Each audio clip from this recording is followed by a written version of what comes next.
Hello friends, मैं हूं संजय संख्यान और आप देख रहे हैं एचपी नोटिफिकेशंस बाय संख्यान। दोस्तों, आज की इस वीडियो में मैं बात करूंगा नोटिंग एंड ड्राफ्टिंग की। ये बहुत इंपॉर्टेंट टॉपिक है। ये चाहे आप एचपीएफएस के एग्ज़ाम दे रहे हैं या कोई एचएस के एग्ज़ाम दे रहे हैं या कोई और कम्पिटिटिव एग्ज़ाम दे रहे हैं जहां आपका सब्जेक्टिव या ऑब्जेक्टिव हैं क्वेश्चंस आते हैं, वहाँ पे आपको बहुत इंपॉर्टेंट है।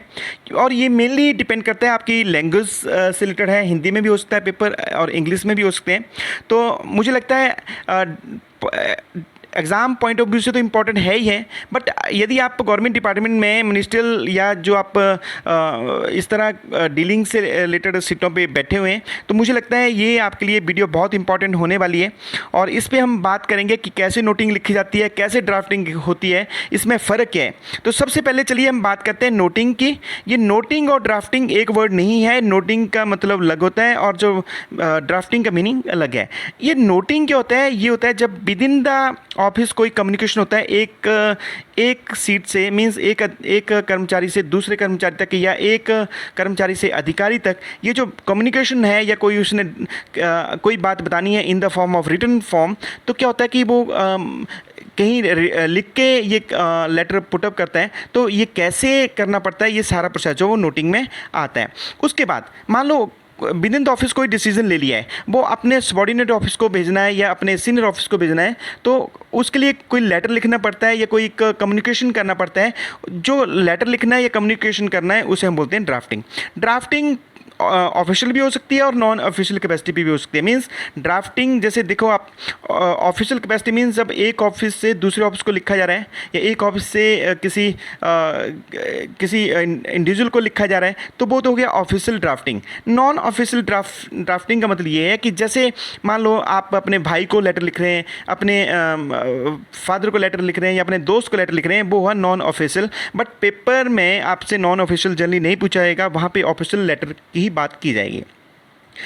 इस पे चर्चा करने से पहले हम एक एग्जांपल लेते हैं। देखिए, ये जो मैं आपको दिखा रहा हूँ, ये मैं ये मान के चल रहा हूँ कि किसी स्टेट इलेक्शन कमीशन का ये लेटर है।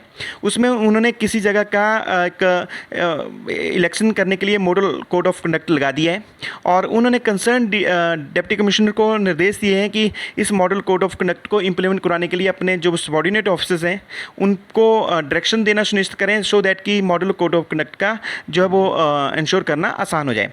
तो देखिए क्या करना पड़ेगा, ये इसके लिए कैसे करना होगा, ये थोड़ा सा क्लरिकल मिस्टेक है। जब एक चीज़ मैं और आपको बताना चाहूँगा, जब आप इस तरह के नोटिंग ड्राफ्टिंग के एग्ज़ाम देंगे, कोई पेपर आपने करना होगा, तो स्पेलिंग्स को जरूर ध्यान रखना, क्योंकि अगर आपकी स्पेलिंग में गलती होगी तो ये, क्योंकि लैंग्वेज का पेपर है, यहाँ पे आपके मार्क्स कटने के चांसेस ज़्यादा हैं। तो चलिए अब बात मैं ये कहता हूँ, ये लेटर मान लिया आ गया डीलिंग असिस्टेंट के पास। अब कैसे आया, ये डायरी होके आया होगा डीलिंग के पास। अब डीलिंग असिस्टेंट अपने लेवल पे डीसी डिप्टी कमिश्नर के पास इस लेटर को नहीं ले जाते हैं। वो क्या करेंगे कि कहीं फाइल पे उसको पहले लेंगे, उसको लिखेंगे, अपने ओपिनियन देंगे, अपना उसको आगे सुप्रीडेंट को लेटर फॉरवर्ड करेंगे उस फाइल को। उसके बाद सुप्रीडेंट के बाद ग्रेड 1 के पास जाती है, ग्रेड 1 के बाद जो है वो पीए के पास जाती है, पीए के बाद जो है ये फाइल जाएगी डिप्टी कमिश्नर। तो अगर ये चैनल को फॉलो अगर कहीं रिटर्न में ना होता, तो हर सीट के पास जो डीलिंग असिस्टेंट था उनको जाना पड़ना था, और हर जो भी सीट पे ऑफिशियल बैठे हैं उनको डीलिंग असिस्टेंट को अप्राइज कराने पड़ना था कि ये ऐसे है, ऐसे ऐसे। तो इस चक्कर को कम करने के लिए एक ऑफिशियल कम्युनिकेशन इन्होंने बनाया है जिसका नाम है नोटिंग। नोटिंग मीन्स एक लेटर है, एक सिंपल एक पेज है जहाँ पे सबसे पहले क्या करेंगे, जैसे ये इसी की एग्जांपल लेता हूँ। तो डीलिंग असिस्टेंट क्या करेंगे, लिखेंगे कि ये लेटर फला फला ऑफिस से है और इसमें इन्होंने क्या करा है कि model of code of conduct जारी कर दिया है और फला फला जगह पे जो है इलेक्शन होने हैं। इसके लिए फ़लानी तारीख को इलेक्शन होंगे और फ़लाँ तारीख को जब वो इसका रिज़ल्ट डिक्लेयर होगा। इसमें कंसर्न जो एसडीएम है और जो बीडीओज़ हैं या जो कंसर्न तहसीलदार हैं उनको ये फलां डायरेक्शन देना उचित रहेगी। इस तरह का कम्युनिकेशन जो है वो ये सारा कौन लिखेंगे, सबसे पहले लिखेगा फाइल पे कहीं जो डीलिंग असिस्टेंट है। अब डीलिंग असिस्टेंट ने लिख दिया, अपने सिग्नेचर कर दिए। सिग्नेचर जो करेंगे वो करेंगे लेफ्ट हैंड साइड पे, और सिग्नेचर करने के बाद वो फाइल आगे चली जाएगी ऑटोमेटिकली, और उसको मार्क कर देंगे जो उनका हायर ऑफिसर है, मीन्स मान लो सुपरडेंट है, तो सुपरडेंट के पास फाइल चली गई। अब सुपरडेंट क्या करेंगे कि अपने कमेंट उसको पहले पढ़ेंगे नोटिंग को, उसमें जो भी उनको लगता है कि इसमें कोई और ऐड करने की ज़रूरत है वो लिखेंगे। और पहले डीलिंग असिस्टेंट का जो उन्होंने लिखा वो थोड़ा जल्दी ज़्यादा होता है, और उसमें से क्रक्स निकाल के अब सुपरडेंट अपना कमेंट्स दे देंगे। उसके बाद उसको सुपरडेंट भी अपने सिग्नेचर करेंगे। फिर ये चले जाएगी डिप्टी कमिश्नर के पीए के पास। अब पीए क्या करेंगे कि वो भी उसको पढ़ेंगे पूरी नोटिंग को, और उसमें जो मेन क्रक्स हैं उसको यहाँ पे कहीं ब्लैक एंड वाइट में लिख के नोटिंग शीट पे, फिर ये फाइल चली जाती है वर्दी डिप्टी कमिश्नर के पास। अब डिप्टी कमिश्नर क्या करेंगे, उनको ज़्यादा पढ़ने की ज़रूरत नहीं है लेटर की, वो क्योंकि सारा नोटिंग शीट में लिखा हुआ है, उसमें से क्रक्स निकाल के उसमें वो जो साथ में ड्राफ्टिंग का एक लेटर भी जाता है, वो डिप्टी कमिश्नर उनको साइन करके फिर कंसर्न को वो लेटर जो कन्वे हो जाता है। तो ये जो सारा प्रोसेस है ये नोटिंग है। तो देखिए अब इसको लिखने के लिए इस आर्ट, ये तो लैंग्वेज है, जितना आप अच्छा लिख सकते हैं, बट आप हमें उसको ड्राफ्ट करने से पहले कुछ हमारे पास रूल्स हैं जिनको हमें फॉलो करना पड़ेगा। तो ये रूल्स क्या है, हम पॉइंट बाय पॉइंट इसको यहाँ पे चर्चा करने की डिस्कस करेंगे। देखिए यूटिलिटी ऑफ नोटिंग, इसका स्क्रीनशॉट लीजिए, एक बार पढ़ लीजिएगा, और मुझे लगता है कि ऑलमोस्ट मैंने जो क्रक्स था वो आपको समझाने की कोशिश कर दी है। ये देखिए जो ये मैंने बोला इंटरनल जो कम्युनिकेशन है विद इन द ऑफिस का जो कम्युनिकेशन है, ये नोटिंग शीट पे रहता है, वो एक फाइल पे जो पेज है उस पे रहता है। ये जो नोटिंग शीट है ऑफिस से बाहर जल्दी नहीं जाती है, बाहर जाएगा लेटर बन के इन द फॉर्म ऑफ जो भी डिसीजन लिया गया उसका एक लेटर बन के जाएगा। और दूसरी बात ये क्या करता है, मेन एस्पेक्ट को डिस्कस करता है, और ये क्या होता है कि जो डीलिंग असिस्टेंट है वो एक इसमें डिटेल में थोड़ा लिखेंगे, और अल्टीमेटली जिस अथॉरिटी ने साइन करने हैं, अल्टीमेटली डिसीजन लेना है, उनके पास ये जो है एक कंक्रीट और क्रिस्टल क्लियर होके नोटिंग शीट में जाना चाहिए कि उन्होंने क्या करना है। तो इसको एक बार स्क्रीनशॉट लेके पढ़ लीजिए। नेक्स्ट मैं करता हूँ कि नोटिंग की टाइप कितनी है। देखिए नोटिंग दो टाइप की होती है, एक है सिंपल नोटिंग और एक होती है डिटेल नोटिंग। ये क्वेश्चन में भी पूछा जा सकता है कि काइंड ऑफ नोटिंग कितनी है, तो इसलिए मुझे लगता है थ्योरेटिकली भी आपको कंसेप्ट क्लियर होने चाहिए। अब मैं बात करूँगा सिंपल नोटिंग। सिंपल नोटिंग का मतलब ये है कि जहाँ पे जो इनफॉर्मल, देखो कोई मान लो जैसे ऑफिस से एक अपने हायर ऑफिस ने अपने जो सबॉर्डिनेट ऑफिस है वहाँ से इन्फॉर्मेशन लेनी है, तो उसमें कोई डिसीजन लेने वाली बात नहीं है, तो सिंपल जो इन्फॉर्मेशन लेनी उन लेटर के लिए सिंपल नोटिंग की जा सकती है। सिंपल नोटिंग का मतलब जस्ट ये लिखेंगे कि फ़लाँ फ़लाँ इन्फॉर्मेशन लेनी है, तो इसलिए जो है वो उनसे उचित इन्फॉर्मेशन लेना उचित रहेगा, बस इतनी सी नोटिंग लिख के काम चल सकता है। फिर कोई, अगर मैंने बोला कि अगर कोई लेटर आया है जिसमें इन्फॉर्मेशन आई है, तो वो भी क्योंकि कंसोलिडेट करने ऊपर आपने हायर अथॉरिटी को भेजनी है, तो भी उसको ये लिख सकते हैं कि ऐसी ऐसी इन्फॉर्मेशन आ गई है जो हायर अथॉरिटी को कंसोलिडेट करके भेजनी उचित रहेगी, तो इतना करके सिंपल नोटिंग करके भी काम चल सकता है। या कोई रिप्लाई आए हैं, रिप्लाई लेना है या रिप्लाई देना है, या कोई जिसमें मेन जो बात है कि जहाँ पे पॉलिसी डिसीजन नहीं है वहाँ पे हम सिंपल नोटिंग चला सकते हैं। फिर अगर मैंने बोला कि कोई मान लो ऊपर से कोई हायर अथॉरिटी से कोई लेटर आया जिसको हमने जस्ट आगे जो अपने सबॉर्डिनेट ऑफिस हैं या कंसर्न को कहीं अगर उसको सर्कुलेट करना है, तो इस स्थिति में जो है वो सिंपल नोटिंग से जो काम चल सकता है। फिर नेक्स्ट, अगर कोई मान लो कोई लेटर आया है उसके एनक्लोज करना है, सिर्फ हमने लेटर आया ऐसा चाहिए किसी जो सबॉर्डिनेट ऑफिस है या किसी और को हमने एनक्लोज करना है, तो उस स्थिति में भी, क्योंकि उसमें देखिए जनरली जहाँ पे डिसीजन लेने की ज़रूरत नहीं है या आपने कोई बड़े इसमें डिटेल में जाने की ज़रूरत नहीं है, तो उन स्थिति में सिंपल नोटिंग जब चल सकती है।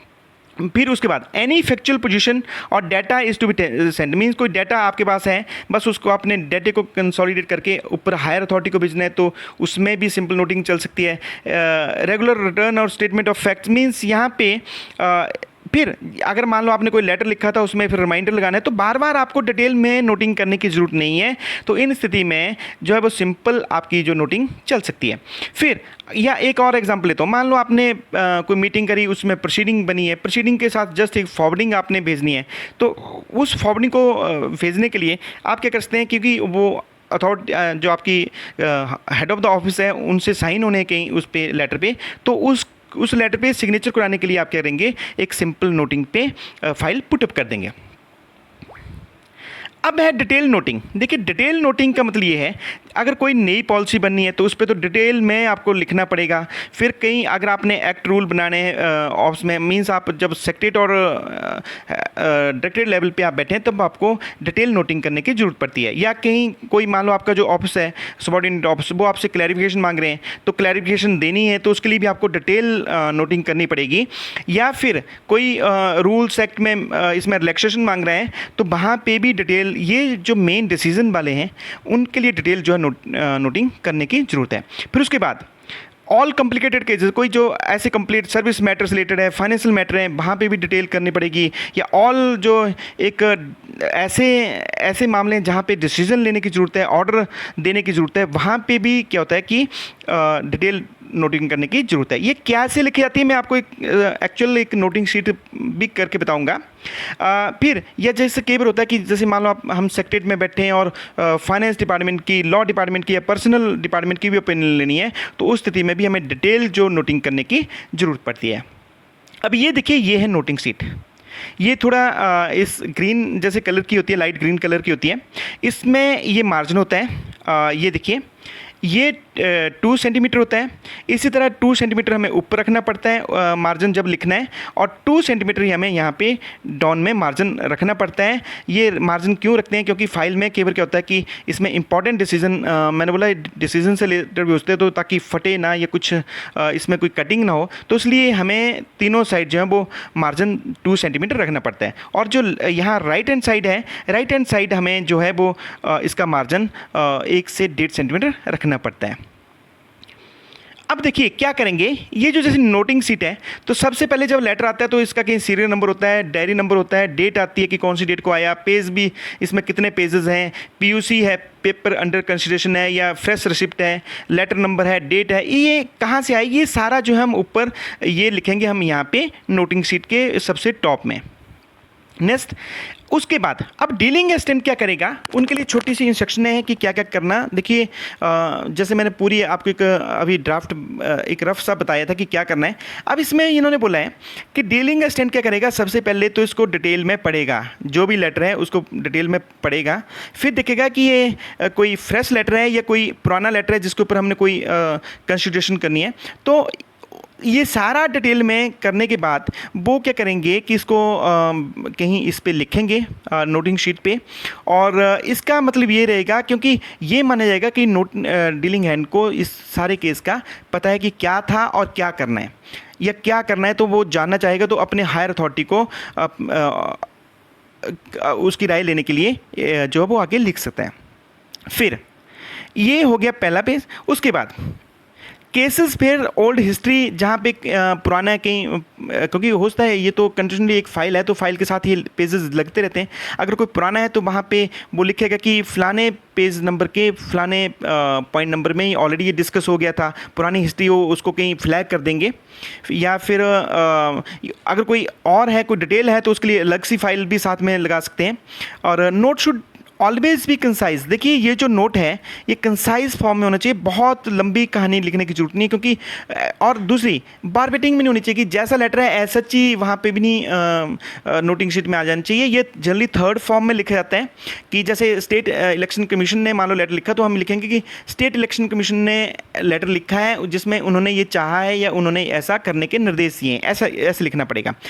अच्छा, कोई चीज़ है बार बार रिपीट करने की जरूरत नहीं है, एक ही चीज़ को आप फैक्चुअल पोजीशन को बार बार या बारबेटिंग को एज सच ना लिख के उसको बार बार रिपीट करने की जरूरत नहीं है। फिर इसमें इन्हें बताया कि रेपिटेशन को जो है वो अवॉइड करना चाहिए। फिर अगले नेक्स्ट देखिए, जहाँ नई पॉलिसी, मैंने बोला कि जहाँ नई पॉलिसी से रिलेटेड कोई डिसीजन लेने हैं या रूल एक्ट रूल फ्रेम होने या कोई आरएनपी रूल कोई फ्रेम होने, या जहाँ पे पर्सनल लॉ या जो फाइनेंस की कोई ओपिनियन लेनी है किसी पर्टिकुलर डिपार्टमेंट ने, वहाँ पे मैंने पहले ही बताया कि डिटेल उनको जो है वो नोटिंग करनी पड़ेगी। डिटेल नोटिंग में क्या लिखना पड़ेगा, जो डीलिंग असिस्टेंट है पहले तो पूरी ब्रीफ बैकग्राउंड लिखना पड़ेगी केस की कि क्या क्या था और क्या क्या इसमें चाहिए। फिर उसकी फैक्चुअल पोजीशन बताएंगे कि आज की डेट में क्या है इशू इन्वॉल्व। फिर इसमें ये भी बताएंगे कि ये इशू हैं, ऐसा होना चाहिए कि ऐसा नहीं होना चाहिए। और उसके बाद पोजीशन बताएंगे कि आज की करंट इसमें जो फैक्चुअल पोजीशन क्या है। और लास्ट में जो इसमें बताना पड़ेगा कि इसमें पॉसिबल अल्टरनेट क्या है। हो सकता है डीलिंग असिस्टेंट के पास पॉसिबल अल्टरनेटिव ना हो, तो जो उनके इमीडिएट सीनियर हैं या जो अल्टीमेटली बीच कहीं चैनल में कुछ ऑफिसर हैं, वो अपनी अपनी ऑब्जर्वेशन यहाँ पे या पॉसिबिलिटी जो है वो यहाँ पे इस नोटिंग शीट में लिखते रहेंगे।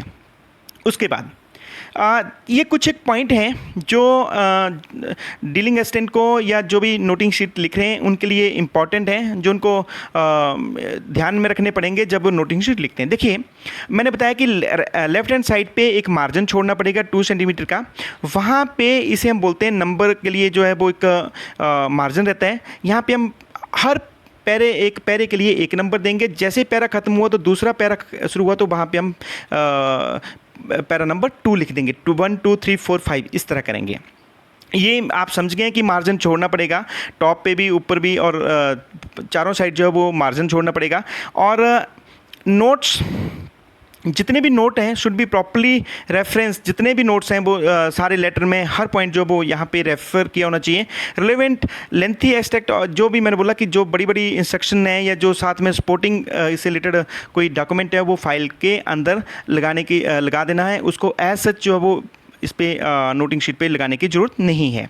नेक्स्ट, उसके बाद इन्होंने बोला कि यहाँ पे कई पॉइंट ऐसे हो सकते हैं, एक ही इस पे जहाँ पे एग्जामिनेशन करने की ज़रूरत है या कोई और उसके लिए कंसर्न फाइल लें, कोई और फाइल हो सकते हैं, तो उनके जो है वो पेजेस, कंसर्न पेजेस फ्लैग करके नोटिंग शीट के फाइल के साथ रखे जा सकते हैं।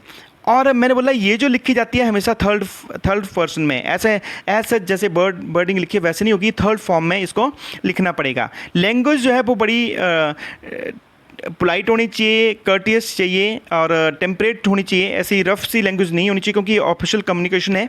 और जहाँ तक पॉसिबल हो एब्रीविएशन बेचारा अनकॉमन वो यूज नहीं होनी चाहिए। जैसे एग्जाम्पल एब्रीविएशन का मतलब है कि जैसे टेक केयर के लिए हम आज की डेट में व्हाट्सएप पे लिखते हैं TC, या थैंक यू के लिए THQ। ऐसी एब्रीविएशन जो है यहाँ पे नहीं होनी चाहिए। पूरे एग्जैक्ट वर्ड लिखने पड़ेंगे क्योंकि कई बार उनका हो सकता है कि अथॉरिटी या जो किसी को उनका आगे मतलब ना पता हो।